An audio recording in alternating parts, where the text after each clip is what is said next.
shadows. Damn your love, damn your life.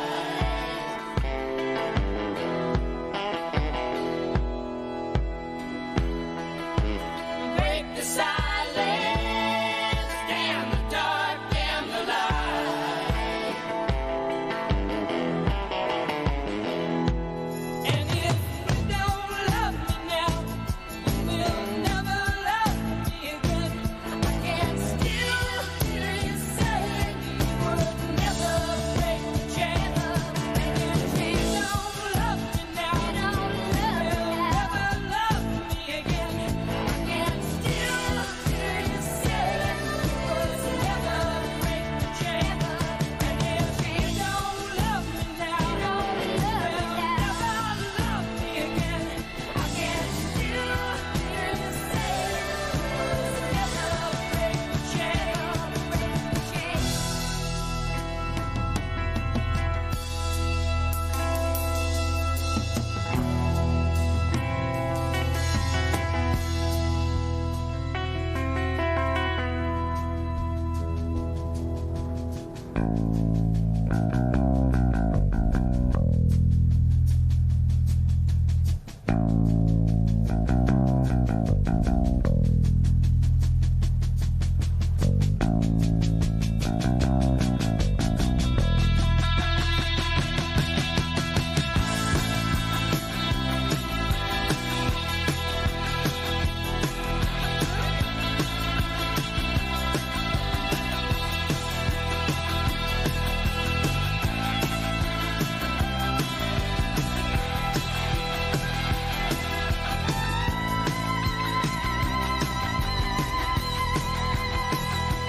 If I could escape, I would, but first of all, let me say I must apologize for acting stinking, treating you this way. Cause I've been acting like sour milk all on the floor. It's your fault you didn't shut the refrigerator. Maybe that's the reason I've been acting so cold. If I could escape and recreate a place that's my own world, and I could be your favorite girl forever, perfectly together. And tell me, boy, now wouldn't that be sweet? If I could be sweet. So sorry, I know I've been a real bad girl. I didn't mean for you to get hurt. We can make it better. And tell me, boy, now wouldn't that be sweet? I wanna get away, to all the sweet things.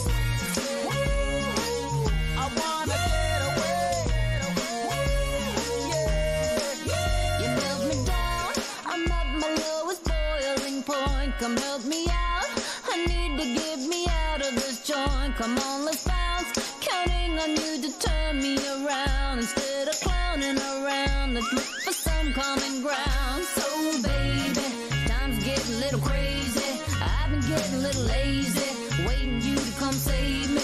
I can see that you're angry by the way that you treat me. Hopefully you don't leave me, wanna take you with me. If I could escape and recreate a place that's my own world, and I could be your favorite girl forever, perfectly together. And tell me, boy, now wouldn't that be sweet? If I could be sweet. So sorry, I know I've been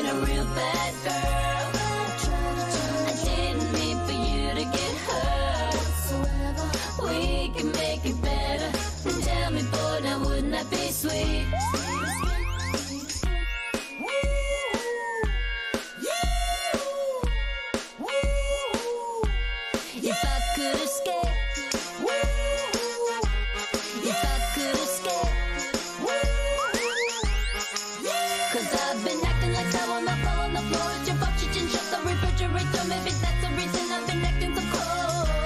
If I could escape and recreate a place that's my own world, and I could be your favorite girl forever, perfectly together. And tell me, boy, now wouldn't that be sweet? If I could be sweet. So sorry, I know I've been a real bad girl. I didn't mean for you to get hurt. We can make it better. And tell me, boy, now wouldn't that be sweet? I wanna get away to our sweet escape.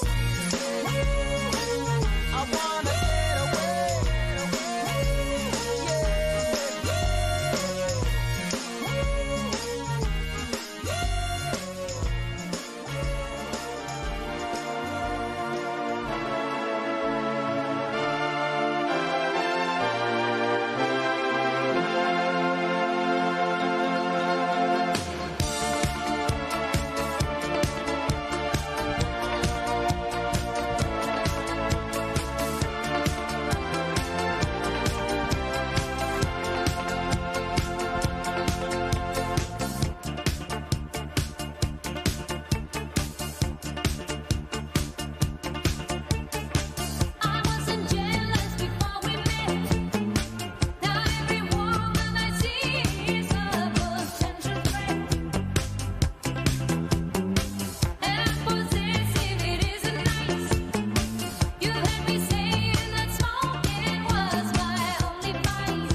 to be part of the wave. Can't stop, ever wonder if it's all for you. The world I love, the trains I hop to be part of the wave. Can't stop, come and tell me when it's time to. Sweetheart is bleeding in the snow cone. So smart, she's leading me to ozone. Music, the great communicator. Used two sticks to make it in the nature. I'll get you into penetration. The gender of a generation. The birth of every other nation. Look your way to go to meditation. This chapter's gonna be a close one. Smoke rings, I know you're gonna blow one. All on a spaceship persevering. Use my hands for everything we're fearing. Can't stop the spirits when they need you. Mob tops are happy when they feed you. Jay butterflies in the treetop. Birds that blow the meaning in the leaf. The world I love, the tears I just to be part of the wave. Can't stop, ever wonder if it's all for you. The world I love, the trains I hop to be part of the wave. Can't stop, come and tell me when it's time to. Wait a minute, I'm passing out, win or lose, just like you. Far more shocking than anything I ever knew. How about you? 10 more reasons why I need somebody new, just like you. Far more shocking than anything I ever knew. Right on cue.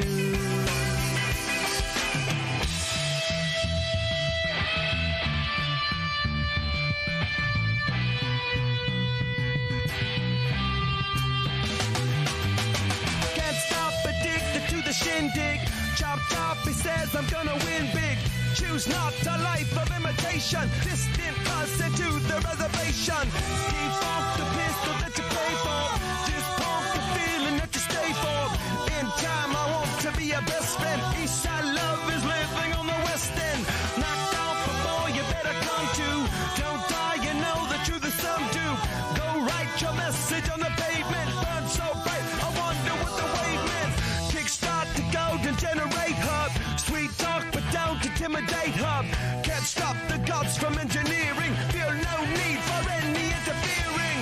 Your image in the dictionary. This life is more than ordinary. Can I get you maybe even 3 of these? Coming from a space to teach you of the Pleiades. Can't stop the spirits when they need you. This I life is more feel than good. I knew that I would not. So good, so good. I got you.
Remember your dreams, your future, your education?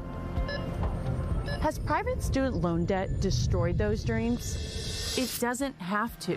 Y-Refi refinances distressed or defaulted private student loans that others won't touch.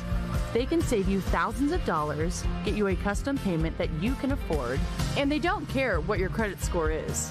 Don't let private student loan debt ruin your life. Call Y-Refi today. I see him speak, I see him lead, I see him. What concrete steps can I take now in order to achieve the goal of doing my part to make America great again? You should go to Hillsdale College, America's greatest college. If I could learn like Charlie, if I could learn like Charlie. So I listened to your podcast. I'm taking Hillsdale online courses right now. That's what I'm talking about. I love it. What should I read? How do I set my generation free? I need to know. How do I grow like Charlie? If I could learn like Charlie, I wanna learn. I'm on pace to complete every single Hillsdale online course.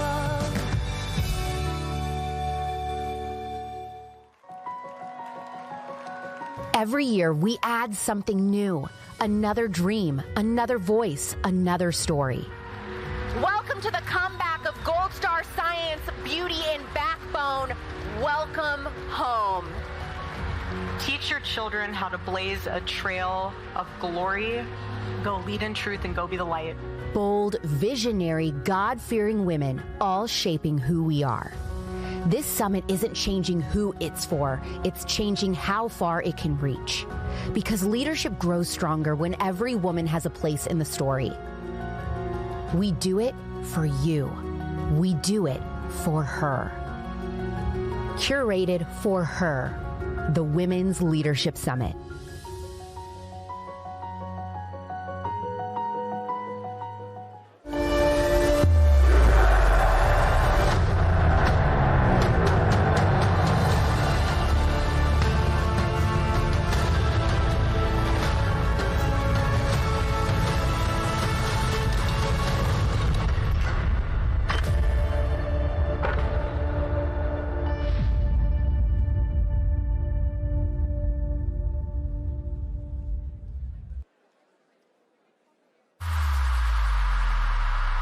Hi, folks. You may be hearing a lot about Y-Refi these days. Student loans are now sitting at $1.8 trillion.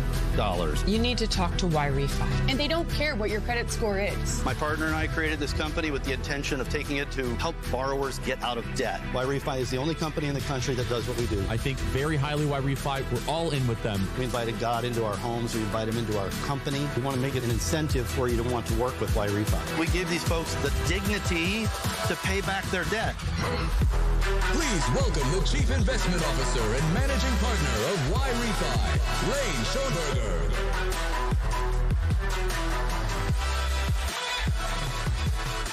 Wow, good evening. Boy, I can feel the excitement in this room. It's fun to be back on this tour.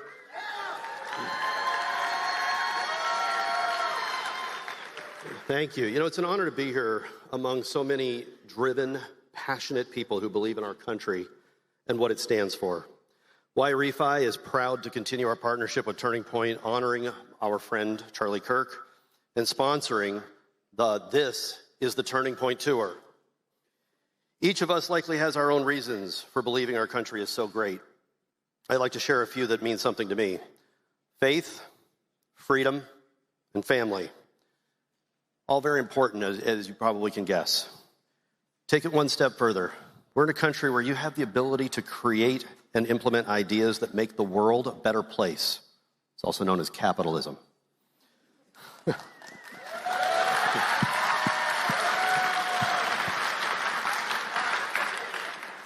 So here we stand at a crossroads. And now more than ever, it is crucial to have leaders who speak the truth boldly. That's why you're here. You're those leaders. We need to get back to our conservative values.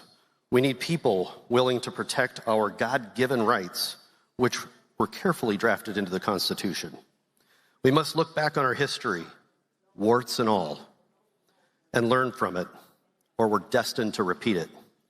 More importantly, we need people to be willing to engage in a civil conversation. We need everyone to understand that sometimes those conversations can be tough, but conversations lead to turning points. So let's get real. Let's talk about a point that needs to be turned. There are numerous reasons why our country is drowning in debt, but I think we can all agree that out of control government spending, waste, and theft is the primary reason. So I want to take just a moment and discuss one part of the problem. And it's interesting because the video that you just watched, that's not even a year old. That's like 6 months old. And as of this morning, total student loan debt is now at $1.85 trillion, held by approximately 45 million Americans. I'm willing to bet most of you in this room have some form of student loan debt. Here's the thing, the government doesn't give you the whole truth. Approximately 70% of student loans have a co-borrower. Mom, dad, grandma, grandpa selflessly co-sign these loans so that their students could have one simple desire: to ensure that they received a college education with the hope of providing their family with a better and more secure future. Well, if you do the math on that, 45 million Americans just grew to 70 million Americans. This debt includes both federal and private loans, with the majority being federal. There are several ways to solve the student loan crisis, but the first one is to remove the government from the lending business. Yeah. And return control to the private markets where it belongs. If history has taught us anything, we already know that if we allow capitalism to address a problem, solutions will be found. So my partner and I, we founded YRefi because we saw that millions of young people were graduating from college with insurmountable student loan debt with no clear path to repay it. So I want to speak directly to the students and the young leaders here today. Many of you are dreaming big, and you should. You're building your future. You're investing in yourselves and stepping into the world with passion and purpose. However, I also know that for many young people, those dreams come with a price tag that may follow you for decades. At YRefi, we hear those stories every single day. Bright, capable, hardworking individuals who did everything right. They went to school, they tried to build a better life, and yet they found themselves trapped under the weight of crippling student loan debt. So here's what I want you to know. That debt does not define you. It does not erase your potential. It does not dictate your future. Sadly, borrowers who fall behind on their payments and fall into default have very few options. Many of the stories that we hear from students are drowning in debt. It's heartbreaking. Parents and grandparents only find that there's a problem when the collection calls start. It causes tremendous strife. It tears families apart. It's indentured servitude. At YRefi, our mission is simple yet powerful. We're here to help people find a way out of the most crushing form of debt in this country, student loan debt. YRefi helps that burden, turn that burden into a breakthrough, enabling borrowers to rebuild their lives. That's exactly what we do. We refinance distressed private student loans. Maybe someday, this administration, we might have a shot to help people with the federal student loans. We'll see. Cross your fingers and maybe throw a prayer to God on that one. We don't do it by chasing people down or writing them off. We put them into a manageable, sustainable plan to get out of debt. We believe in second chances. We believe in accountability, and we believe in doing what no other company has done before. We help borrowers succeed quickly, paying back their debt with dignity rather than pushing them into predatory loans. We built YRefi because we believe that you deserve a second chance, a real path forward. Our work isn't about numbers and interest rates. It's about restoring hope. It's about saying it's about saying that you are more than your student loan balance. So if you ever need our help, check us out at yrefi.com. When you call, you won't be directed to some offshore call center. You're going to talk to a human being in Arizona. No phone trees, just real people. So whether you need our help or not, I want you to carry this with you. Never let debt steal your drive, student loan debt or any other debt, frankly. Never let setback silence your purpose. There is always a way forward and people who believe in you. You're sitting around a group of them, YRefi, Turning Point. I'd like to direct this next point to those in the audience who believe in the principles of capitalism, entrepreneurship, innovation, and the American dream. My partner and I founded YRefi based on these principles, and for those reasons, we have chosen not to use any institutional capital to fund this company. No venture capital, no Wall Street money. We've elected to invite people just like you, accredited investors, looking for an opportunity to invest in an opportunity that is not tied to the stock market. It's just part of our mission. Our motto says it all, doing well by doing good. The amazing work we do at YRefi, we raise capital from accredited investors who share our values and mission, helping borrowers succeed, allowing investors to prosper. Together, we're proving that integrity, compassion, and capitalism can indeed coexist. You're here because you're here in this room right now because you believe and support Turning Point and its mission. And if you'd like to support the YRefi mission, I'd like to leave you with one idea. You may have heard our commercials, our endorsements, Charlie, and so forth, and how we pay fixed interest rates to investors. It is true. We've been paying those interest rates for years. If participating and supporting both Turning Point and YRefi is of interest, here's something to consider. If you were to invest $100,000 at YRefi in a 5-year investment, because we calculate your interest daily, your monthly interest that we'd send you is over $800 a month. It's pretty good. You can send a portion of your monthly interest income to Turning Point to support the hard work that these folks are doing. Take the other half, take it for yourself. Give it to another charity. Do whatever you want with it. Something to consider. And in 5 years, you get your $100,000 back. That's pretty cool, right? If you'd like to learn more about investing with YRefi, check out investYRefi.com. And before I close, I'd just like to take a moment. I'd like to honor Charlie and Erica Kirk. Their belief in YRefi has meant the world to me personally and to our employees. Charlie and Erica believe in what YRefi stands for, our mission, our approach, and the impact we make. Erica's continued support inspires us every day to keep pushing forward, to keep fighting for the idea that everyone deserves a path to redemption and prosperity. Erica, thank you for your friendship and for believing in YRefi. And to everyone at Turning Point, thank you for believing in America, in freedom, and for giving the microphone back to the truth tellers.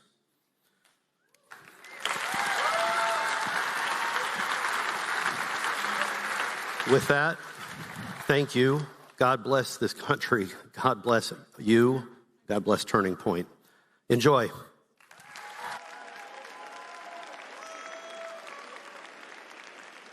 Ladies and gentlemen, please stand and remove your hats for the singing of the national anthem.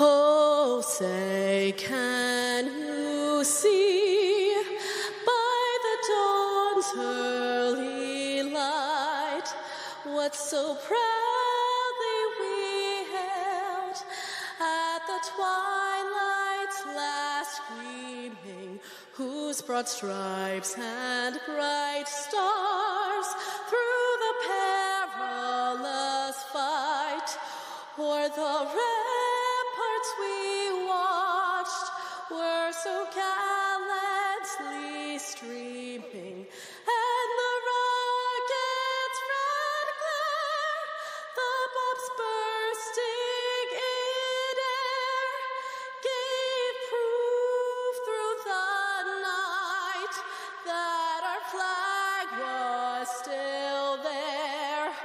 Oh, say does that star-spangled banner yet wave o'er the land of the free and the home of the brave?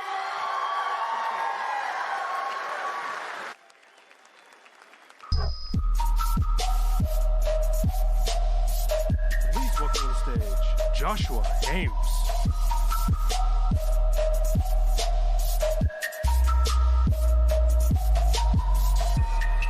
Yeah, let's go. This is the last second edition tonight, and Christ is Lord. Am I right? He is. I've just recently been getting more and more involved with TPUSA, and the reason is because the last 2 years of Charlie Kirk's life, I watched him become more and more convinced and convicted that Jesus Christ must be the foundation of our politics. And we see it. That's right. Amen. Amen. And if you don't believe that, you're wrong, okay? You're just wrong. I have encountered so many young people over the last year of going on campus. And I'll encounter some of these guys, and they've got all the right-based, super-based, red pill, right-wing convictions, all these political convictions. But so many of them don't know why they're right. They don't know why. The reason why you're right in your base red pill convictions is not because you're owning the libs, okay? That's easy. It's not because you're upsetting the feminists. That anybody could do that. That is incredibly easy, okay? The reason that you're right with these base red pill, right-wing convictions is because most of them, generally speaking, are rooted and grounded in something eternal.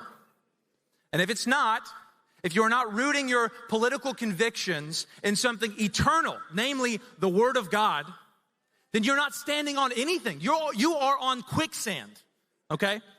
And that's why I am so honored to be a part of this movement, because I watched as Charlie Kirk made it a point to bring the Word of God to bear, to bring his faith to bear in politics and in culture. We are in the fight of our lives. We are in the fight of our lives right now. This is life or death. This is the political struggle that we are in, is life or death. We don't have time to waste. We don't have time to waste getting in petty little arguments about this or that. We must be rooting and grounding every single thing that we believe in something eternal. All right, that's how that's why I'm so confident I get to know that I'm right. When I would do these, change my mind tabling events, I go in with confidence, not because I'm so smart. I'm not really that smart, in case you can't tell. I know a few things. I don't know how I feel about you clapping about that last night, but I'll take it. Woo! I'm going to pretend you're clapping for Jesus, okay? Yeah, that's right. That's right. That's right. Psalm 2 says, "Why do the heathen nations vainly rage against our God's Messiah?" All right?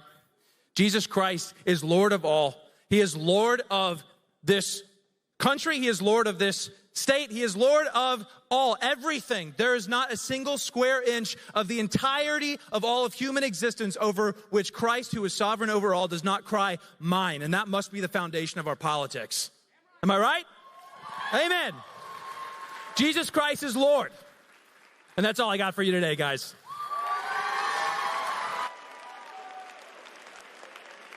Please welcome Jack Posobiec.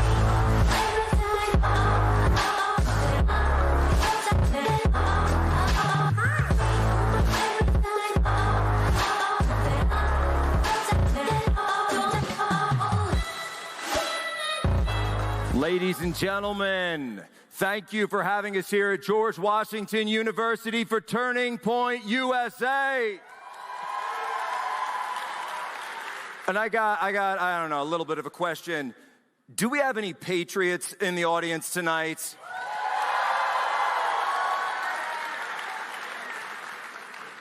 Do we have any moms and dads or future moms and dads in the audience tonight? And I'm just saying, if you're single, look to your left, look to your right. This is a good spot. I'm just saying, hey, what? I kid you not. I kid you not. Wow, I just started a thing, didn't I? Okay. I kid you not, and she's actually here tonight, and believe it or not, and we'll bring her out in a minute, but I actually met my wife at a Bible study. Believe it or not, I really did. It's 100% true. People are like, "Poso, you're making it up." No, seriously, I met her at a Bible study, and it was 11 years ago, and I think that if you meet someone and you do so where your values are in alignment, where the big picture is in alignment, you're going to disagree in relationships. I didn't even think I was going to talk about this tonight, but I just am. And you're going to have those moments, and it's ups and downs, it's all of it. But if you agree on the big picture things, if you agree on conservatism versus liberalism, if you agree in growing up as a society, if you agree on having children, growing up as a family and making a family together, then I guarantee you that your marriage will be strong, it will be successful, and it will, in fact, be God blessed. I 100% believe that. And I have faith in all of that. And many years ago, I came up with this phrase, actually, and they put it on T-shirts and stuff, and it was, be a rebel, start a family. Be a rebel, start a family. Charlie Kirk used to say, get married, have kids. Folks, can we give it up for a second for our good friend and the man who is still the leader in so many spiritual ways of Turning Point USA, Charles James Kirk.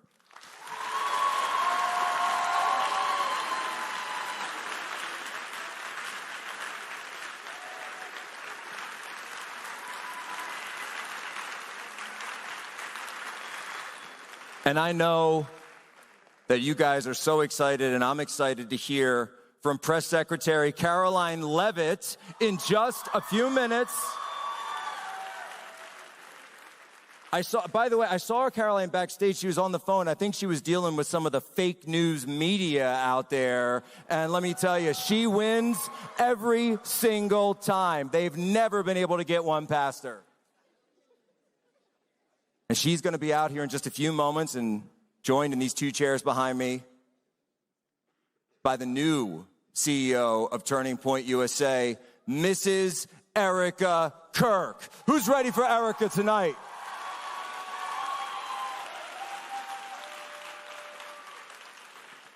And Erica has just done such an incredible job. And when we found out, when we got the news about what happened to Charlie when he was murdered, and I always say it that way, by the way. I always say Charlie was murdered or assassinated or stripped from us or stolen from us, because don't let them underplay that for 1 minute. Don't let the media, don't let the left, don't let them downplay what happened. Charlie Kirk was the man that would come to campuses just like this one right here, and he would sit down in the quad, he would sit down at a table, and he said, let's have a conversation. He would say, let's talk. He would say, let's have a debate. Because what could be more important than that?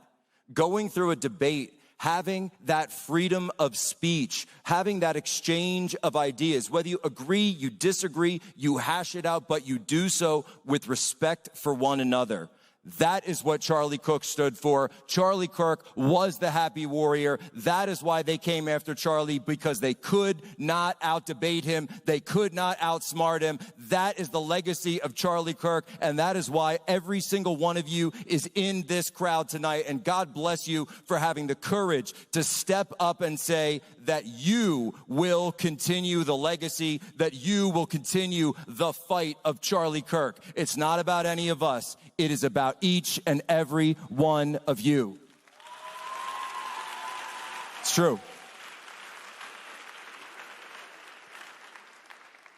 And I do want to tell you something, because, and we could talk about what happened 6 months ago. We could talk about what happened in 2024. But did you know that long before all that, long before all of us, long before even the United States of America was ever founded, that 2,000 years ago, a king walked the earth. A king walked among us. A king came down from heaven. Not a politician, not a warlord, but the Son of God himself, who turned to mortal form and walked among us. And that king did not come with a sword. That king did not come with a political manifesto. He came with the truth, the raw, unfiltered, unvarnished, eternal, divine truth. that whosoever believes in him will achieve eternal life. And what did this world do? The elites, the bureaucrats, the mob of his time, we know. They spit in his face. They gave him a crown. Our king wore a crown of thorns, and they nailed him to a cross, and they thought that they had won. Satan thought that he had won. They thought that they had buried the light. They thought they had buried the way. They thought they had buried the truth. But Christ himself proved them wrong.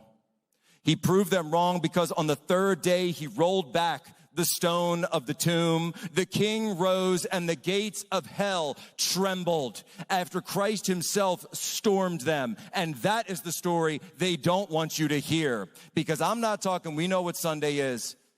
And yes, we're going to have a great time. And for those of you with kids, you're going to have Easter eggs. You're going to have Easter baskets. And yes, even the Easter bunny. But folks, the real Easter is about rebellion. It is about the ultimate red pill. It is about Christ the King kicking over the tables of the money changers in the temple, staring down the Pharisees, breaking the chains of death himself, and a reminder that no empire, no ideology, no demon, no lie, not even Satan himself can stand up against the King of Kings.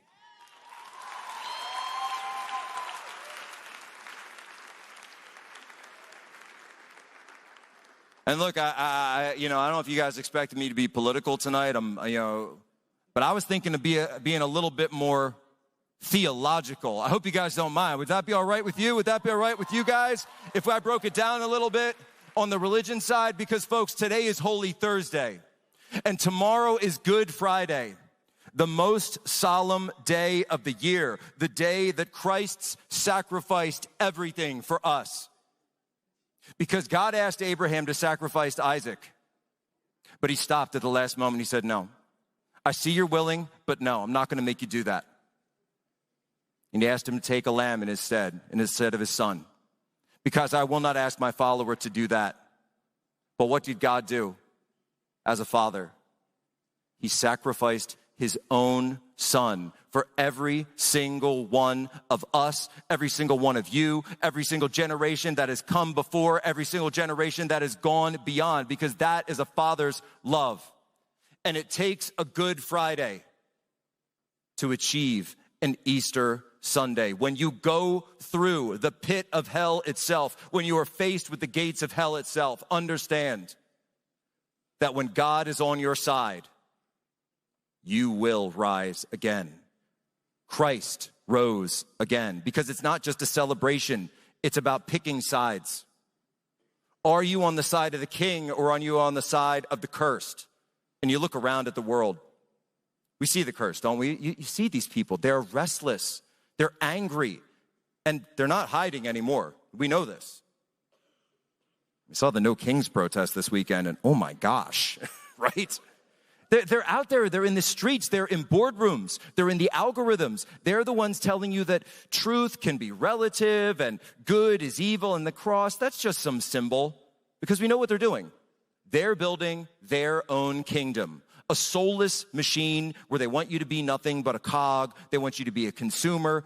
They want you to kneel, they want you to bow down, but not to the Savior, not to the King, not to Christ, not to God, to their dogma.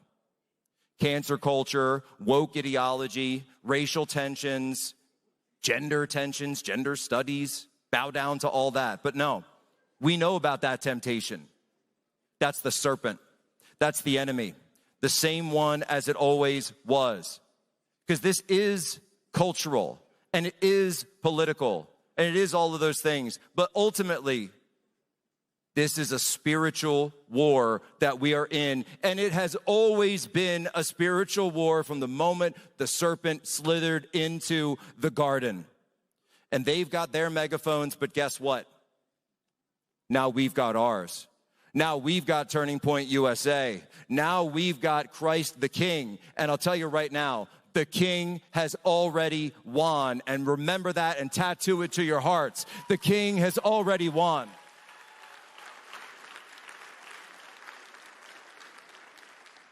And you know what'll happen. You go out there, they'll mock you, they'll slander you, they'll curse you. And you saw what they did to Charlie. You saw what they did. But ultimately, Easter Sunday comes for all. Because the cross defeated the grave. The cross defeated the tomb. God defeated the tomb. The King is risen and the cursed are on notice. So choose your side. Arm yourself with the truth, with the sword of St. Michael, and we will take back. We will take it all back, the spiritual war. So let's take back the earth as well. One soul, one battle, one victory at a time, for he is risen. And this Sunday, we will all be able to proclaim in one loud voice together, and I hope we will, that he is risen and his light will wash over the earth, not just for this generation and every generation to come. Thank you. Seriously, thank you. And I came out here and I was talking about family, and I was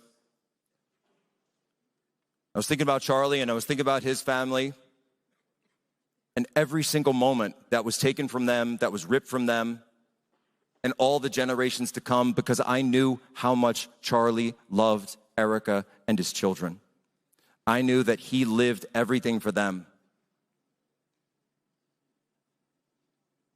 And if you could just join me now in a moment of silence and prayer for Charlie and for his family.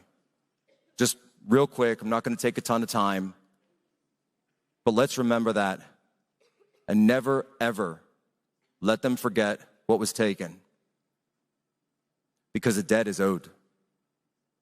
A debt is owed to his wife and to those children for every single moment that was stolen from their lives. A debt is owed. And because we remember family, I wanted to bring out some people that are very close to me, talking about the next generation, talking about what the goal is in life, talking about the goodness in life. Come on, guys, don't be shy. I want to talk to you and introduce you to my son, Jack. He's right here. To my son, AJ, his little brother, and their beautiful wife, Tanya, who, yes, and fact check me, where did we meet? Bible study. All right, we met at Bible study. Boys, are you, let me ask you something. Let's come up here a little bit. Let's come up here a little bit so they can see you. You're hiding a little bit. I know we're just a little bit over time. It'll be okay. Boys, what is Sunday? Easter. And what happened on Easter? Jesus rose from the dead. Exactly right. Exactly right. And AJ, are you ready for Easter? Yeah. He's ready for Easter. We're all ready for Easter. And that is what it's all about. Go out there and continue to spread the good news. Spread the news far and wide. That's what Charlie stood for. That was Charlie's animating voice. That's what was in his heart. He is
people, but to me, Charlie was a champion, not just of free speech, but of the American spirit, like no other. For years, I dreamed of bringing Charlie to this campus, doing something similar to what we're doing right now. And for just bringing Charlie's voice here and to make that difference right here in the heart of America. And I thought after Charlie was assassinated, how would it even be possible to keep that vision alive? How would it be possible to fill this room today? But then I realized it wasn't true, because Charlie's voice can and will still be brought to this campus. It'll be brought to every other campus across America because of each and every one of you. It's now up to all of us to carry that torch. And I won't lie, there will be times when the struggle seems impossible, when it seems too challenging, when it seems too tough. But folks, I know this already. There's times where things might seem lonely, unsure, uncertainty, dwarfed by the scale of an evil that we can't even imagine. But remember this, freedom is a pure idea. It occurs spontaneously and without instruction. And together as one, we are stronger. So if you're sitting here tonight and thinking, this looks great, I want to be a part of this. Oh, these guys on the stage look cool. You know what? Let's join them. Well, guess what? And if you want to make an impact, know this, we want you with us.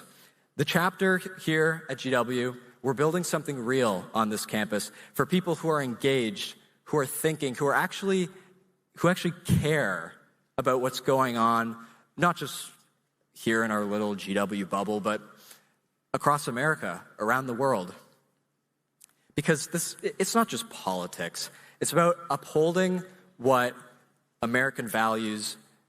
It's about upholding the American values this country was built on and building a society where people can feel that they can speak freely, ask questions, challenge ideas without being held or shut down for it.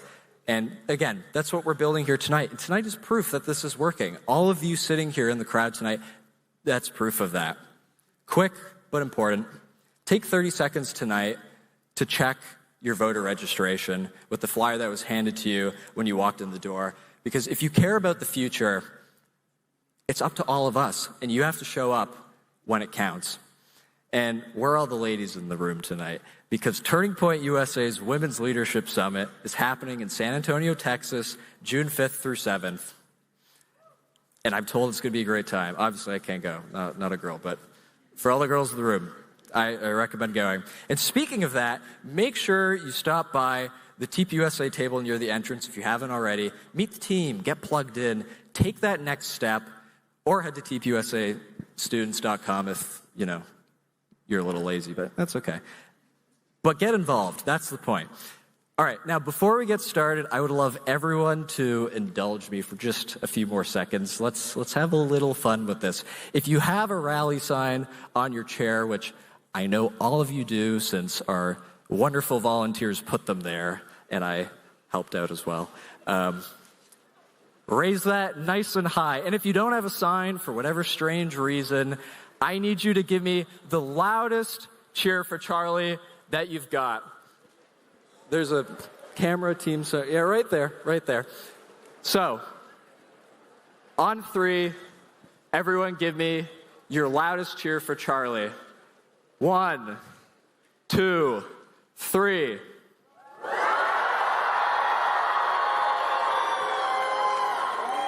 Wow. I got chills from that. I can't lie. I got chills from that. Great job. See, that's the GW spirit I know and love to see. That is what I'm talking about.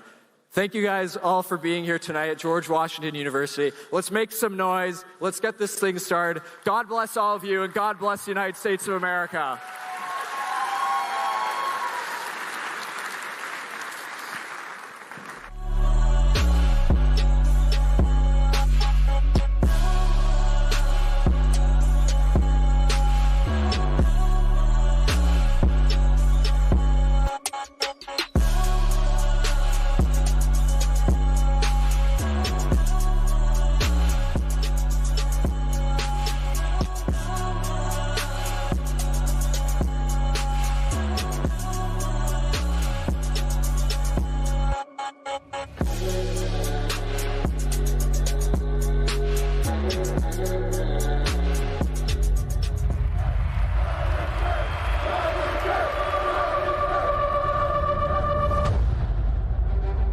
Who are you? My name is Charlie Kirk, and I love America. Why are you here? Because I love talking with people I disagree with. What have you done for your country? Started an organization that's now on 1,000+ campuses to save the greatest culture and country ever to exist. I go around universities and have challenging conversations because that's what is so important to our country, to find our disagreements respectfully. I love talking to people I disagree with. When people stop talking, that's when you get violence. That's when civil war happens. I don't agree with you on a lot of stuff, but I really respect, and I think you don't agree with me on a lot of stuff, but I really respect that you'll have a dialogue. How do you think we get more people that can argue like that on both sides of the aisle? I think this event is a great example of it, right? I think that this event is, we need to have differing opinions. We need to have people that don't share the same worldview and see which one is better and try to find common bond. You should have your own discussions like this every day. You should try to model it and try to have, back and forth, and that's what makes the country strong and great. Civil dialogue. Political education was not just through the rise of President Trump, but also the rise of Charlie Kirk. Yep. Watching Charlie from a distance was so inspiring to me as a young conservative woman. I got to know him personally when I decided to run for Congress, and he was a tremendous supporter and friend. Your generation is living at a crossroads. You are living in one of the most defining moments in American history, and we are all witnessing in real time the battle that is raging for the soul of your generation. Please welcome White House Press Secretary Karoline Leavitt and CEO and Chair of TPUSA, Erica Kirk.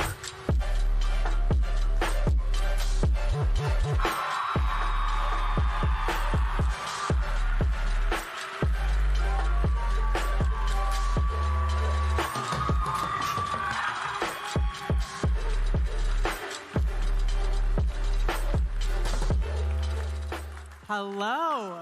This is a great turnout. Hello, GW. This is awesome. So we were talking backstage for a little bit. You don't look pregnant. I feel it, girl. Yeah. 9 months pregnant today. 9 months. You. Yeah. Wow. Yes.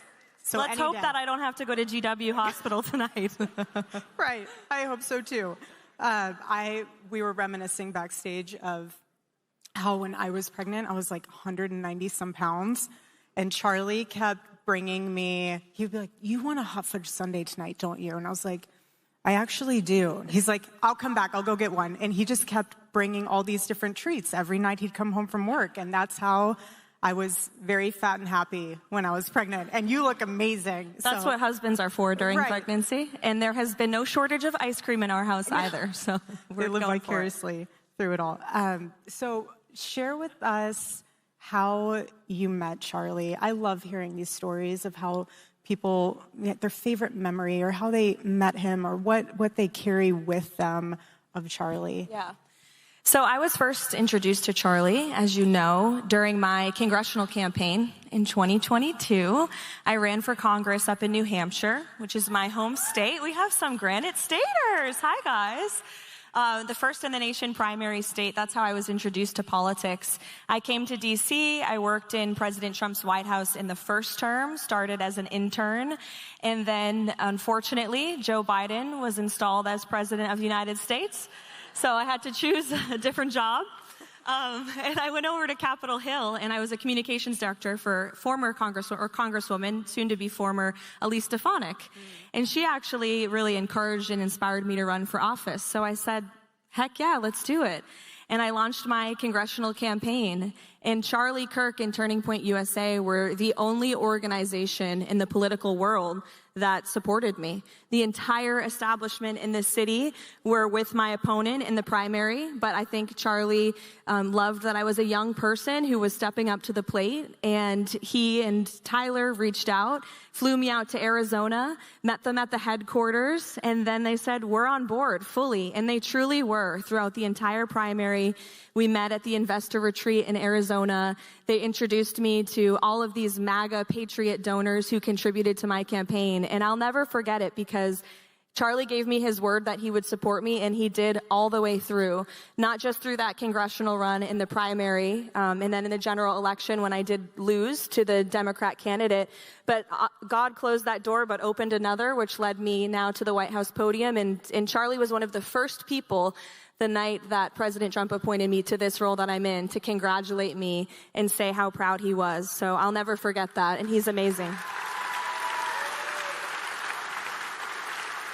How many of you that are students want to run for office one day? By a raise of hands. Some hands. Don't be shy. We need more. Yes. So my question is for these individuals and even others too, what is the process of that?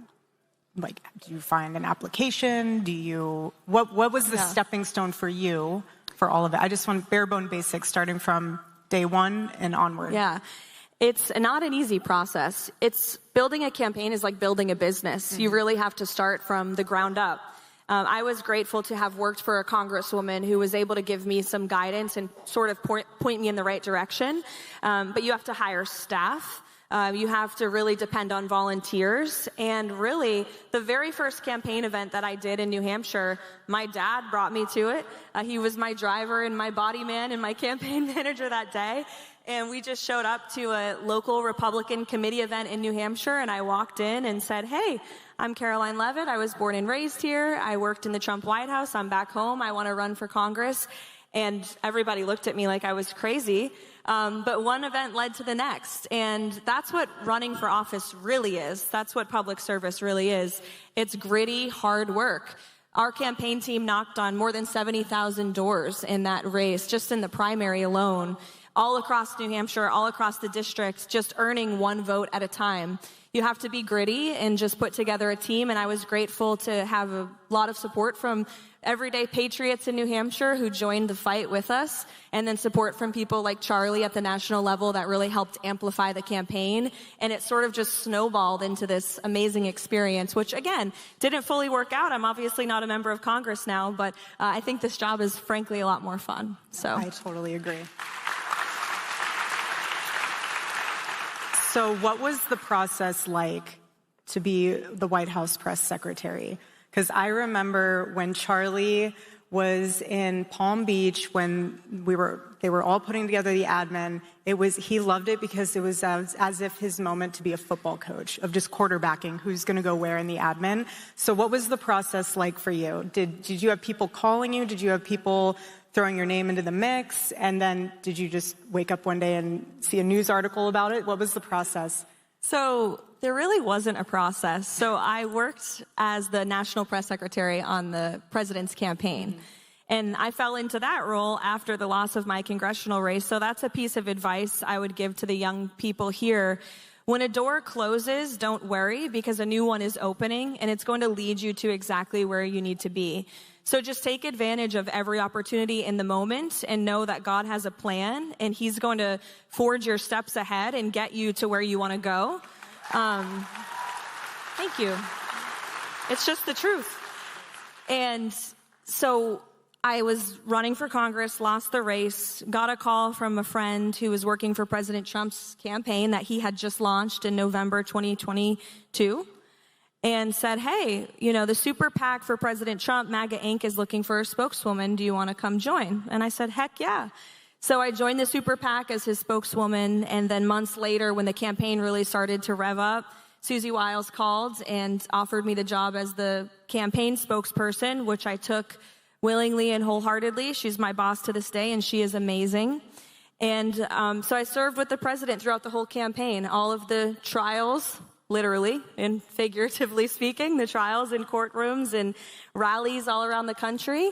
And then he won the election. As you know well, Erica, and your husband played a huge role in that. And so after we won and we knew we were going to the White House, I thought, I hope I'll get a job. I don't know if I will. The president made a couple funny comments to me on the campaign, like, if we win, you're coming with me, right? And I said, of course I will, sir. And then about a week after the election, we were on the phone about something, the president and me, just chit-chatting. And it was the most anticlimactic thing ever. He goes, oh, by the way, you're going to be the White House press secretary, right? And I said, oh, Okay, and he said, so about that other thing, what do you think about that? What should we do? What should we say? And that was it. That's how I got the job. So there was no pomp and circumstance. It just, he just said it, and here we are. True Donald Trump fashion.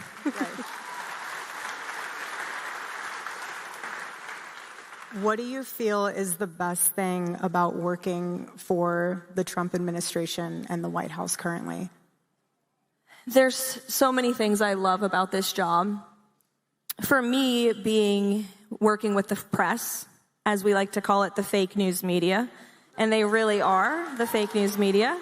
I see some cameras back there. I don't know if we welcomed anyone from the fake news. I'd be happy to take their questions if we did.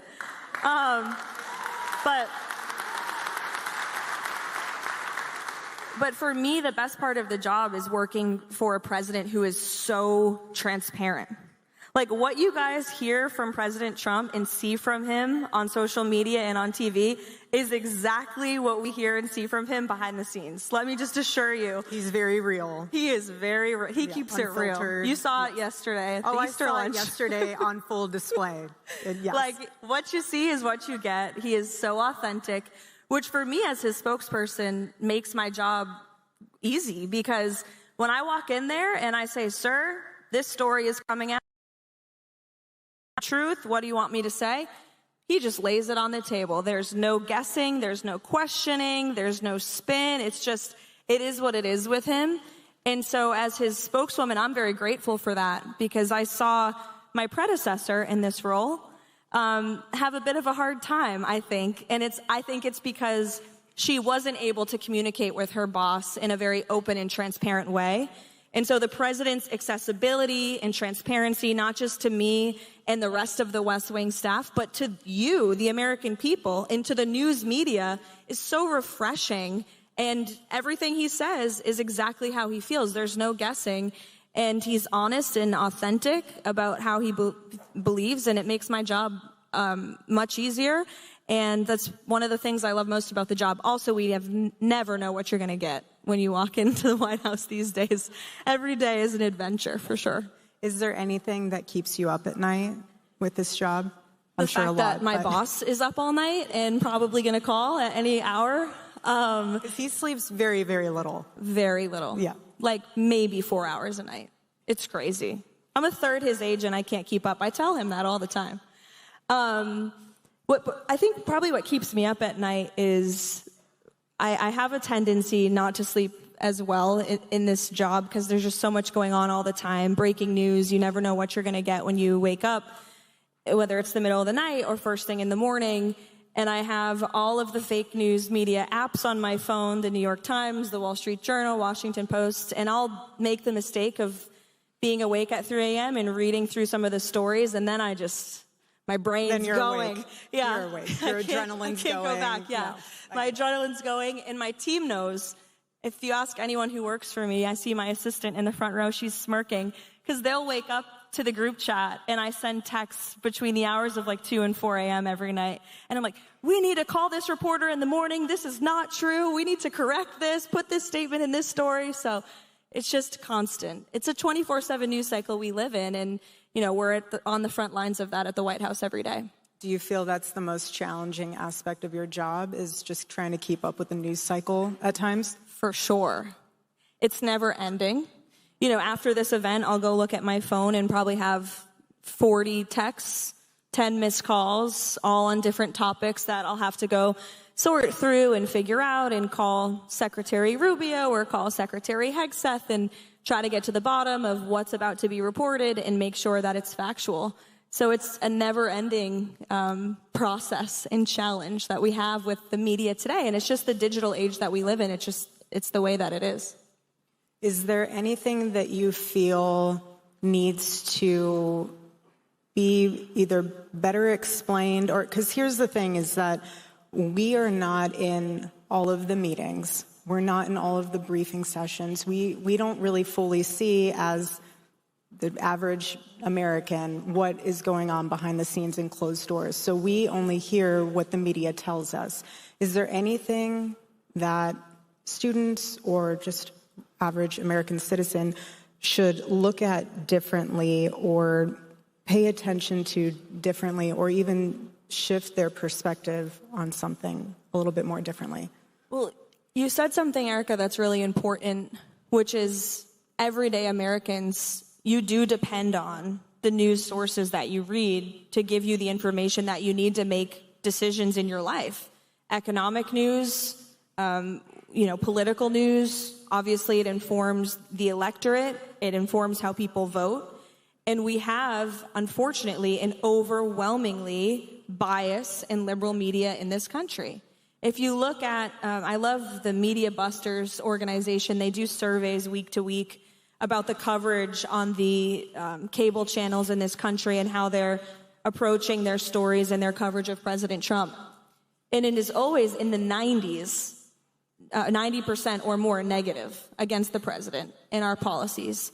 And you have to imagine the vast majority of the country is consuming that. And the president says it all the time, it's miraculous that he won nearly 80 million votes in the last election. It shows that people like you, many of the people in this room with those MAGA hats on, you see through the fake news and you really search for the truth.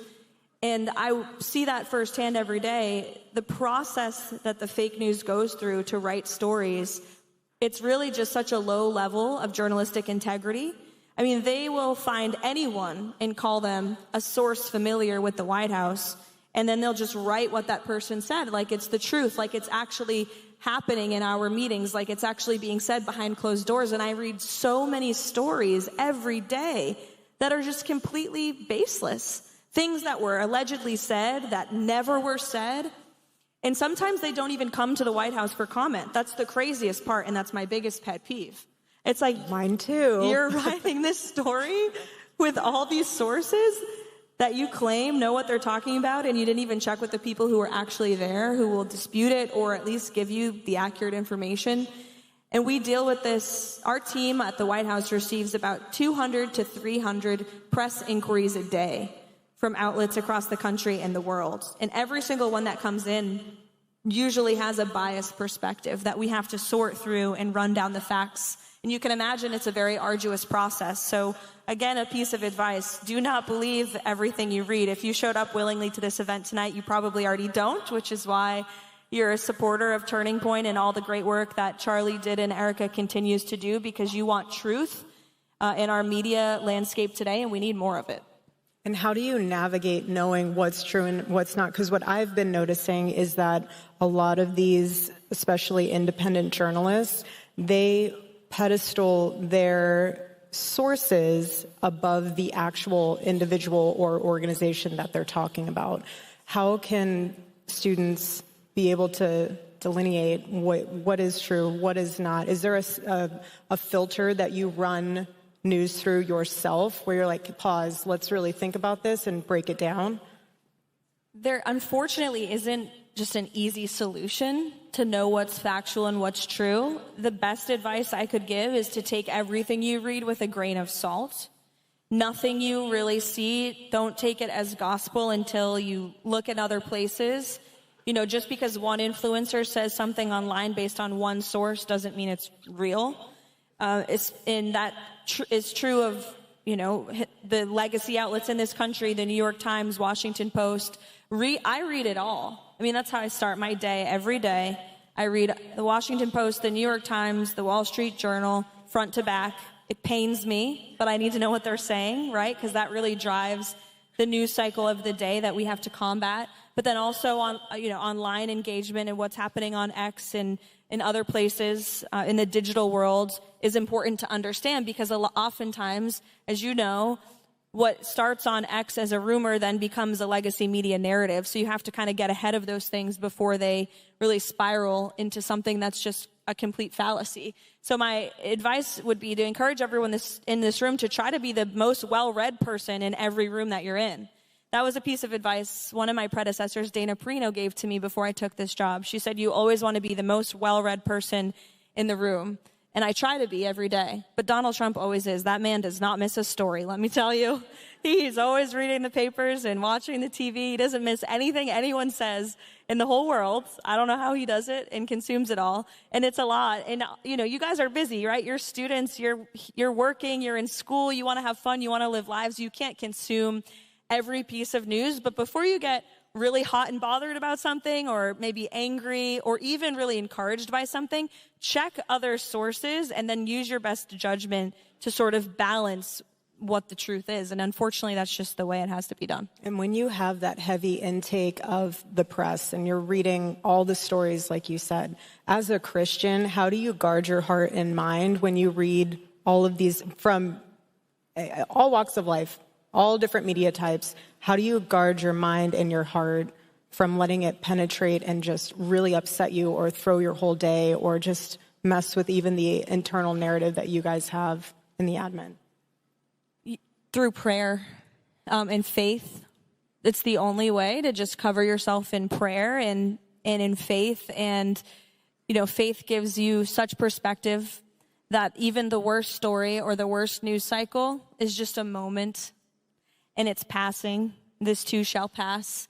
And, you know, I think seen videos, my team and I always pray before every briefing. That's a crucial step in our process as a team to prepare before we go out into the briefing room, into the lion's den, and go up against, you know, journalists who obviously are trying to trip me up. That's the nature of their questioning. And some of them, not all of them. Some of them are good people and I think really want honest, factual answers. Not all.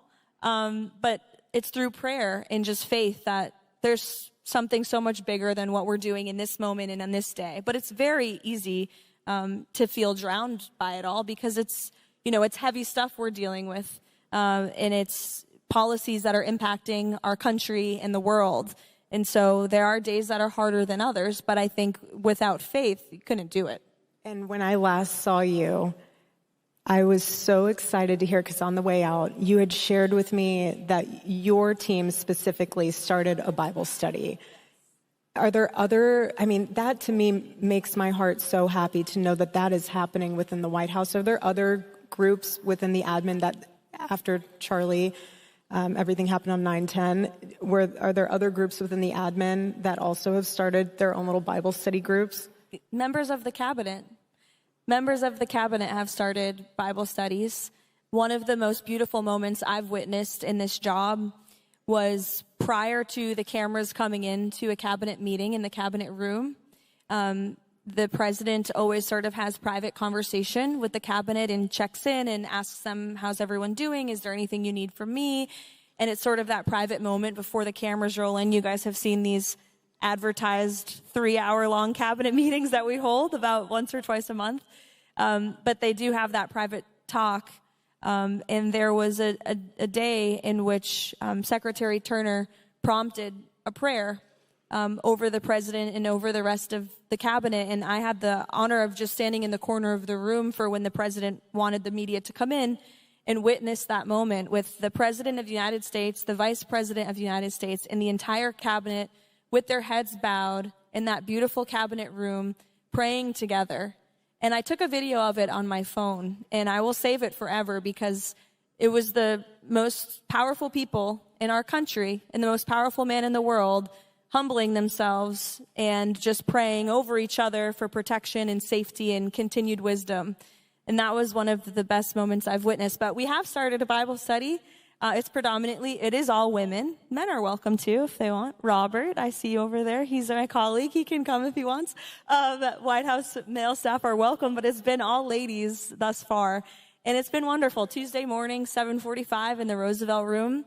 And a colleague of mine, Dr. Heidi Overton, she's a big mind in the Maha movement. She's incredibly brilliant, and she leads the study. And it's all young women that are working in the West Wing and just need that moment of prayer before we get started with our very busy days. I love that. So including that, what is so far your favorite memory in this role? That's a hard question. I know there's so many. You can name a few. You don't have to name just one. You know, I think the best memories I've had thus far are those with my family, with my husband and our baby, Nico, who's going to be 2 this summer. And all of the holidays, the White House is such a special and beautiful place. Christmas time at the White House, it's decked out with trees and lights and just beauty. Those Christmas parties are such a joy. The Easter egg roll is a fun event. It's coming up on Monday.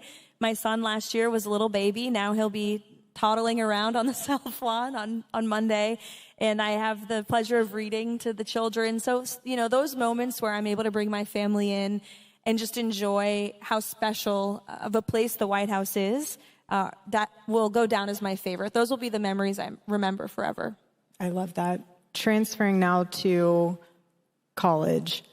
When you were a college student, what was something that you held conviction-wise that allowed you to be courageous and bold on campus being a conservative that you can share with our students?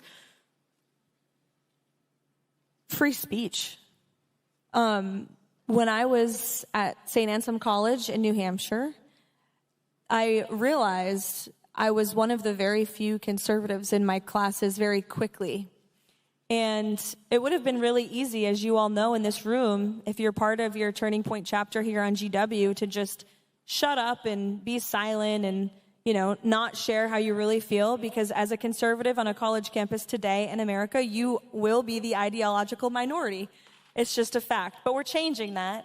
I think we're changing that in a big way, thanks to Charlie and everything that you guys are doing. But you have to just speak freely and have the courage to be bold. And I wrote some editorials in the school newspaper that my liberal professors probably didn't like very much. But it allowed me to really, for the first time, I think, in my life, know that my voice mattered. Because after writing those newspaper articles, there were more students that were coming up to me saying, I agree with you. I'm just afraid to say it. I agree with you. I see some people shaking their heads who have had similar experiences. Courage is contagious.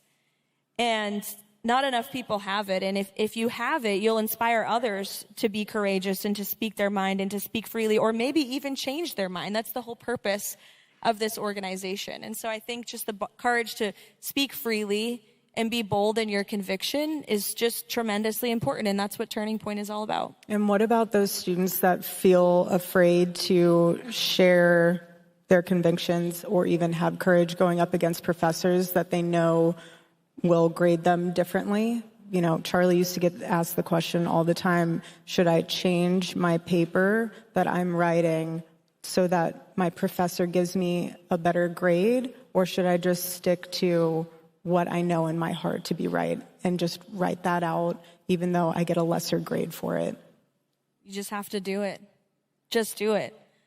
One grade versus standing up for what you know to be true and righteous will lead you to so many greater paths, better friends, real friendships, better job opportunities. It will expand doors that you didn't even know existed when you choose to stand up for what you believe, rather than just silencing yourself because you want one good grade on one paper. You have no idea what God will do in your life until you really start to be bold and courageous and open those doors, and He'll continue to open them for you. After graduation, how did you know you wanted to get into the political landscape, and how did you go about that route? Well, I actually applied to be a White House intern. And is anyone in here a White House intern or want to be a White House intern? We just opened the application, whitehouse.gov/intern. Go apply. It's a great experience. Someone's nodding their head over there. Go for it. I'll get your name after. We'll put in a good recommendation. No, it was an amazing experience, and I just applied. I didn't have any political connections. My parents are small business owners up in New Hampshire. Zero political experience, but my college was political just for being in New Hampshire, the first in the nation primary state. And all of you who go here have that advantage. You are at George Washington University. You are in the heart of our nation's capital. You are exactly where you need to be if politics is what you want to do. So God bless you all, and congratulations for being here, because you're already a step ahead of many of your peers at your age who might want to be involved in politics just by the nature of being in this city and up so close and personal. You could walk to the White House tonight and be there in 5 minutes. You can walk to Capitol Hill. It might take a little longer, but you can get there soon too. And you have this firsthand experience to history, which I didn't have. I grew up in New Hampshire and went to school there. But a colleague of mine at school, she was a White House intern under President Obama. And I remember her talking about it in class, and I thought, that sounds really cool. Like, I want to be a White House intern, so I just went online and applied. And God blessed me with that opportunity, which then led to so many doors opening after that, working in the White House full time, running for Congress, and then, of course, all the political opportunities since, and now this job today. And little did I know when I hit send on that application that I was even going to be accepted. Never thought it would lead me to this job. So take the risk and just apply. Apply for jobs you don't think you are qualified for or will get. Even if you have no political connections, it does not matter. You can get there with hard work and with putting yourself forward. That's what it takes, that first step to just say, I want to do this, I'm going to try. You have to try or else you'll never see if you can succeed. And as you are in this role, how do you juggle family, career, faith all together? What is your roadmap for that? I don't know if there is a roadmap. I know there's not, but it's something I'm still working on every day. No, being a mother is the best job in the world. I love my job as White House press secretary, but nothing compares to the job of being a mom, as you know. And I have become a mother of one and now soon two in the midst of the craziness of my career. And it's a lot of prioritization. You learn very quickly when you have a family that your family, in my case, my husband and my son, come above anything else in life. That's just what happens. Aside from God, of course, God, your husband, your children, your family, your friends, and work. And I try to prioritize my life in that order. And it just means that when I'm at work, I try to be as present as I can and as best as I can. And when I get home for our bedtime routine with my son every night, which I prioritize making it home for that I'm as present as I can be as his mother and soaking up every waking second that I'm not at the office with him and with my husband. And just balancing that act, it's a tricky one. And there are days that are longer and days that are better. But ultimately, it's just about that balance and that list of priorities you have to make in order to make it work. And a support system, as you know, it takes a village. I have an amazing mother who's here. I have an amazing husband and friends and family who are always willing to help. And that really, I'm grateful for that. And I know not everyone has that. But it really is helpful with this job and being a mom. But I would tell all the women in the audience tonight, you can do both. You absolutely can. You may not want to, and that's okay too, but you can make it work. It just takes, again, prioritizing your time and leaning on those around you, having a great partner, a great husband to bear your children with, and to just take it day by day. I know how that is. Charlie in dad mode was one of my favorite. Charlie in dad mode and vacation mode were two of my favorite versions among all the other versions that I was obsessed with, still am. But he was very intentional about bedtime with the kids. There'd be even times where he was in a meeting and he'd look at his phone and be like, I gotta go. And he'd come straight home and he would read. Our daughter, she'd go into the bookshelf and pick out the book for him to read. And it was always some form of a Curious George book. But it's amazing because she would ask him to read the same story 5 times. And it wasn't like, again. He was always so good about, yeah, of course, honey, we can read it again and again. But I'm glad my kid's not the only one who asked for 5 times the same story. But you have a point where bedtime is so important. And Charlie even knew, even with honoring the Sabbath, and that intentional quality time with your family is so priceless. And to prioritize that is something that really was able to take him to the next level, which is really special. And it fuels you to be better at your job when you are able to take that time and be fully present. Like, I find Monday mornings, I'm the most chipper and ready to go in the office, where most people are like, dragging their butts, exhausted. I'm like full of life because I had that weekend family time with my baby and my husband. That's so important. It fuels you. And that's why I tell young women, you can and you should do both, because actually being a mom and having a family and having a job, it gives you the greatest perspective. Because you can have the hardest, worst, most stressful day at your job, but when you go home to a beautiful baby and children who are just happy to see you no matter what, it is the most refreshing, beautiful thing, and it gives you the best perspective on life. Like, nothing else matters except for that. Who cares what the Daily Beast wrote today? You know, like, who cares what the headlines are? Like, I have an amazing son who just wants to be loved and play trucks and read the same dino book 5 times in a row. And that really gives you the perspective you need, I think, to be successful in your career. And it helps you to be a better, not only a better mother, but also better at your job, too. No, totally. There'll be people that are like, did you see what they're saying about you on X? And I'm like, no, I don't have time. I don't have time. And actually, quite frankly, I really do not care. I am actually really busy right now playing Magna Tiles, and that is way more and changing important, diapers. yes, than hearing the endless onslaught that really is just noise. Noise. Is there anything that you can leave with our students, an idea, a strategy, a life goal, anything that you want to share with them to take with them as they go about their day and the rest of the school year? School year is almost over, so even for the seniors, is there anything, I mean, remember when you graduated college, was there anything that you held on in your heart of like, now I get to go start my career, or do you go to graduate school? Like, is there anything you want to share with them before they... Yeah.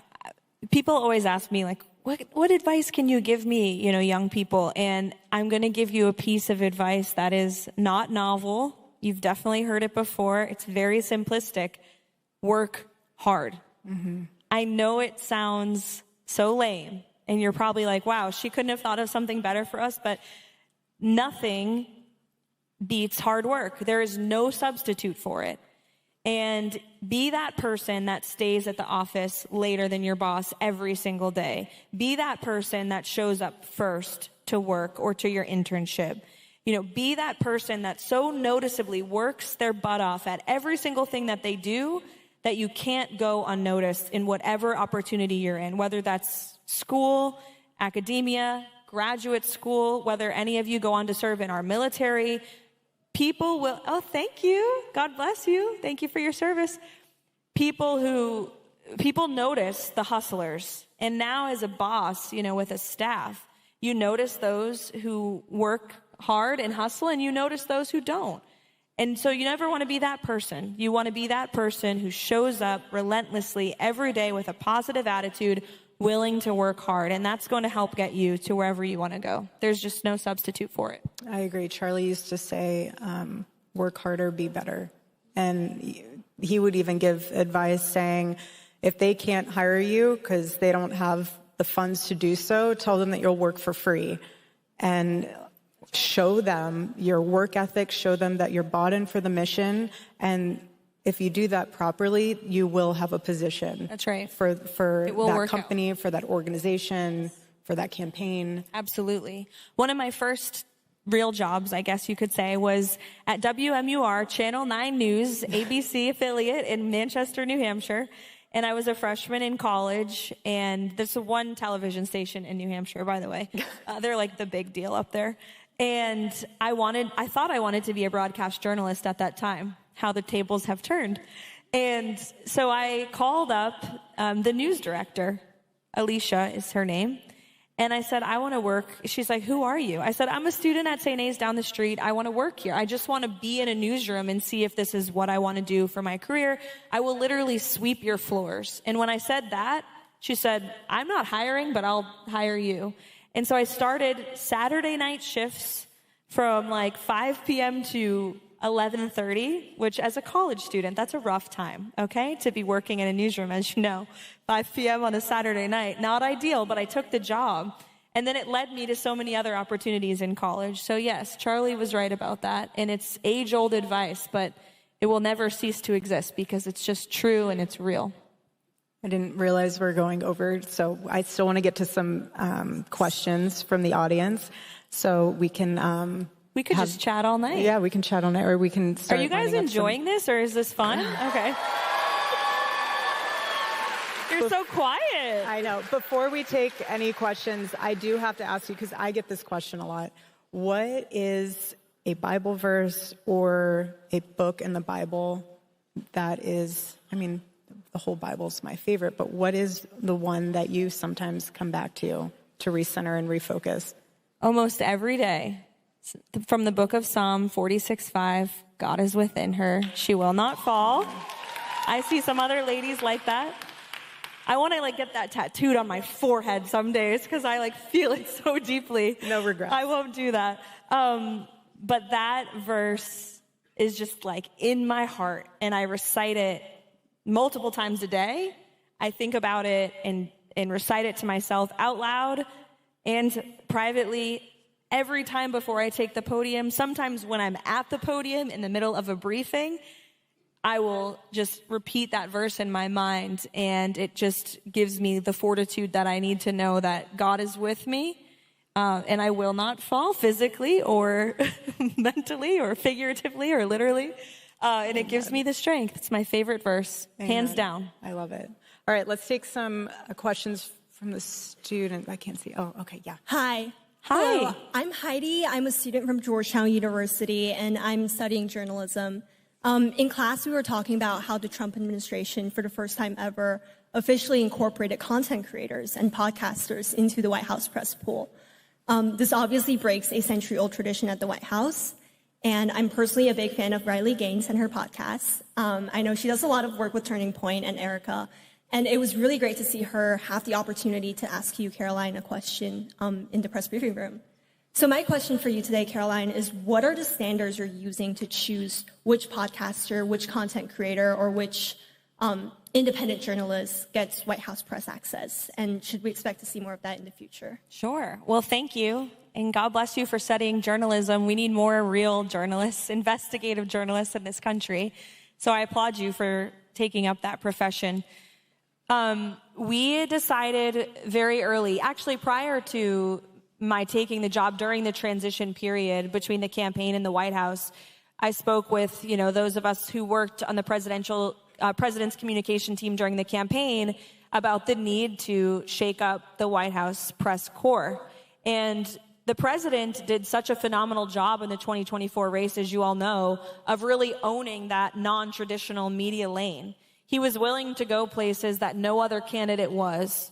Kamala Harris couldn't because she would have word salad herself to death. I don't even think that's a word. I just made it up. But, she was afraid to go on Joe Rogan or Theo Vaughn or some of these other podcasts. And Joe Biden certainly couldn't do it because he wasn't even awake for half the campaign. So President Trump was able to really own and dominate that non-traditional media lane. And so as his press secretary, I thought it would have been a dereliction of my duty serving him if we did not welcome those new media voices into the briefing room. And so we announced it, I think at one of my very first press briefings, that we would be opening the doors to non-traditional media, and we have. And we've been able to have people like Riley Gaines and many other podcasters and content creators and influencers in that seat in the briefing room, and to bring them in and to give them daily access, daily passes. Many of them we see on a daily basis. They cover the White House as full-time jobs now. They have seats on Air Force One. Jack Posobiec joined us in the White House press pool. You can imagine the looks on the CNN hosts' faces when they showed up for the trip with President Trump, and Jack Posobiec was in the press pool, but we love him. And, they have bigger audiences and followings than many of the legacy media journalists do. So they deserve a seat at the table. We feel strongly about that, and we're glad to welcome them. And we don't base it on ideology. I've had liberal commentators and liberal podcast hosts, and I would welcome more in the new media seat. And it's about reaching as many Americans as we can with the president's message. That's what I view the core function of my job as being. How do they apply for that? How would an independent journalist apply to be able to be a part of the press pool? So we have it up on our website on whitehouse.gov, or they can email the press team, press@who.eop.gov. And we've credentialed hundreds of new media journalists, and they don't have to come every day, but you can show up on a briefing day. We'll give you a press pass. You have to be vetted by Secret Service and go through the whole process just like any other legacy journalist has. and we abide by those guidelines. But then once you're in, you're in. And if you show up and you're willing to pay to come on those trips, we welcome them to do that and to travel with the president and to be firsthand of history and to report on that to their audiences. And it's been a lot of fun. We've been able to have fun with it and meet so many amazing people who have real voices and real audiences out there. I love it. Thank you for your question. Thank you. Hi, my name is Paul. I'm a student here at GWU. But you are obviously part of this administration and one that is always under the spotlight. And you, of course, are as press secretary. How do you balance it all? And you're about to be a mother too. So what's your day-to-day life like? The day-to-day. People ask me that. My assistant wants me to do a TikTok on a day in the life. Do we think I should do that? I'm like... I think you should. Because it's different every day. It is different every day. But I wake up very early. I read the news front to back. If my son wakes up before I leave, he's been sleeping in lately. He's being a lazy boy. I know. I'm like, good for you, buddy. My kids are up early. Yeah, no, he's been ready sleeping to go. late. So sometimes I miss him in the mornings. But if he's up before I leave, I get my time in with him and get him up and get him his bottle and start feeding him breakfast. And then I get myself ready and get out the door early. Our mornings in the West Wing do start early. And then I work, and then I make it home for bedtime. And that's my day after day after day. And you never know what a day in the West Wing, especially working for President Trump, will bring.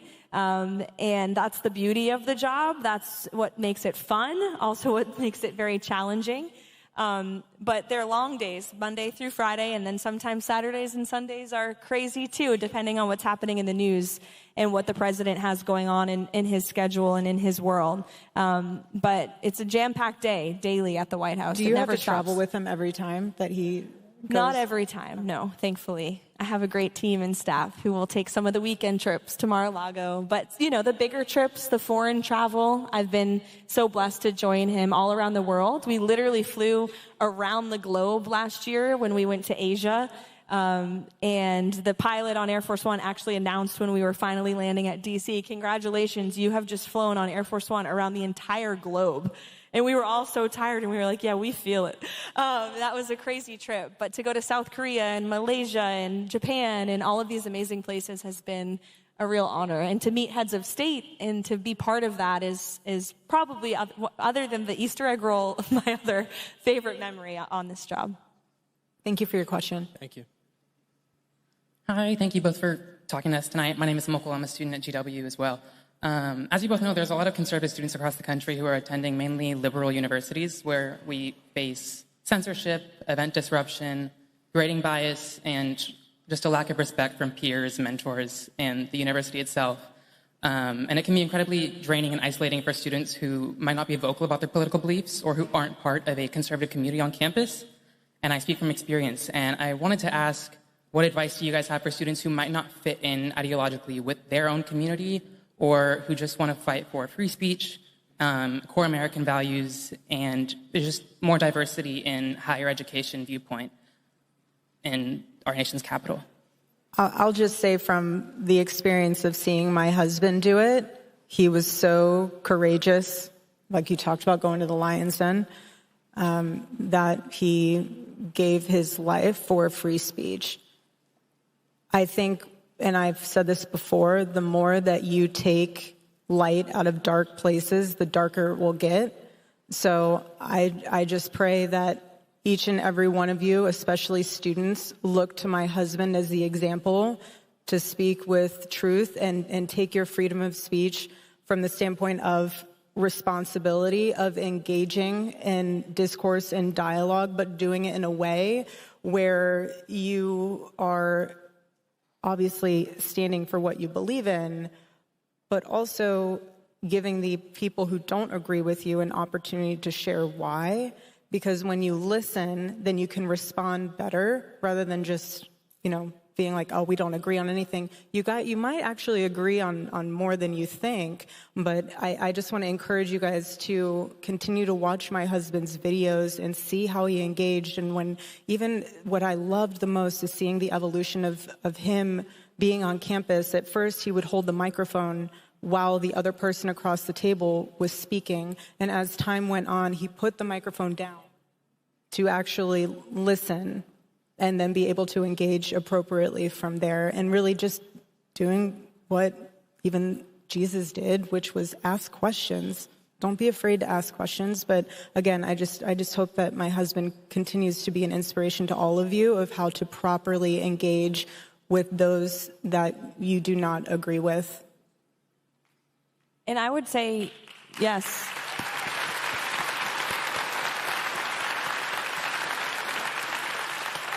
Charlie was the best at that. He was the best at that, being able to stand a foot away from someone who is ardently disagreeing with you, sometimes in vile ways, with disgusting rhetoric, but still being able to maintain his composure and respect for the other side of the debate, no matter the issue, was something that I think we can all continue to learn from. And you're already taking your own advice. I mean, the fact that you're here and you're standing up there with the spotlight on you and the microphone in your hand asking a question at an event like this, where I'm sure there's many people on this campus who will not appreciate that all of you showed up tonight. The fact that you're just here and you're involved, you're taking your own advice, whether you know it or not. So, God bless you. Thank you. Thank you. This will be the last question. One more after this. Hi, I'm Danielle, and I'm from Club America, and I'm a junior in high school.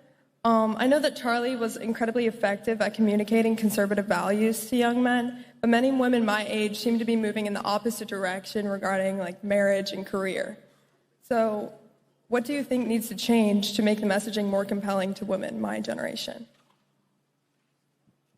That's a good question, Erica. From the While standpoint, I sit here and think. From the standpoint of telling them career versus family? Yeah. Well, from my experience, before I met Charlie, I did have my own company, but I built it in a way where once I met Charlie and then we got married and had a family, it could run on its own. So I could focus on being a wife and being with my kids. And that was my priority. That was everything to me. I don't think there's a one-size-fits-all. There's single mothers out there. There's people that have different circumstances. I think you really need to pray about where the Lord is taking you. And if you do have a husband that's supportive and you are blessed to be a stay-at-home mom, that's just as much of a massive role and a job as being a CEO of a Fortune 500 company. You are the guardian of your home, and raising your children is the most precious blessing that you could have as a woman, because as a woman you were made to be a mother. And so I just would implore anyone who is struggling with that option to really pray, and you and your husband are able to make that decision together as what's best for your family and your children.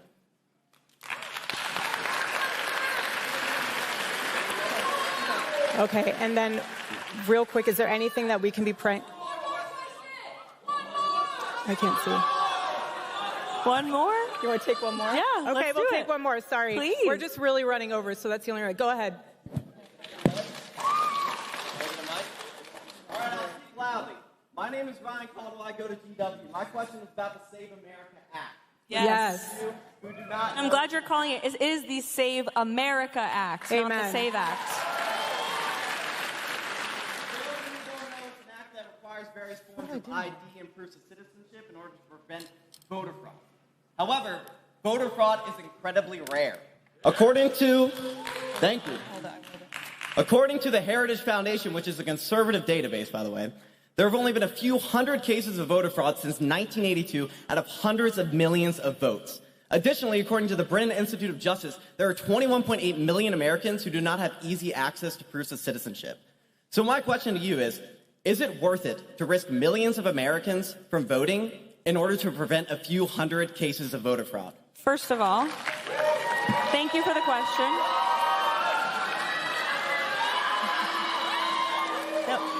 No need to boo. It's an honest question. I'm happy to give you an honest answer.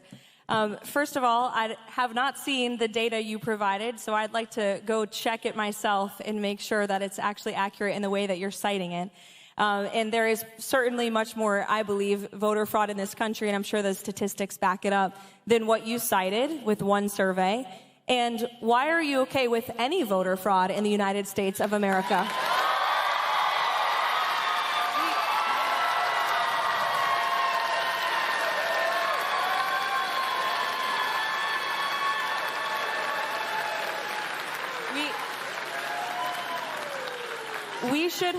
We are the greatest country on the face of the earth, and we should have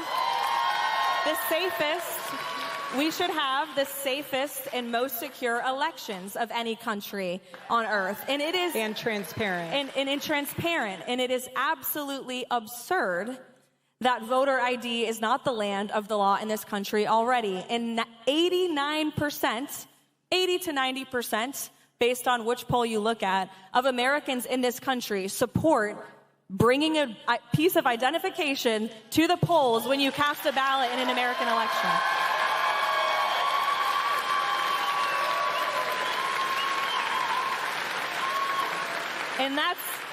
And that is all the Save America Act is asking people to do, to prove you're a citizen and to bring an ID to the polls to vote in elections in the greatest country in the history of the planet. And this idea that the Save America Act would disenfranchise anyone is frankly insulting, that Americans aren't smart enough to get the proper identification to go vote and show up to the ballot box. So we should... I will end by saying we absolutely should pass the Save America Act. It's a common sense piece of legislation, and Democrats would be wise to get on board with this, because the only people in the world, except for maybe the gentleman who asked the question, seem to be politicians in this city who don't want voter ID and proof of citizenship in American elections. So I think everybody on Capitol Hill should pass that piece of legislation.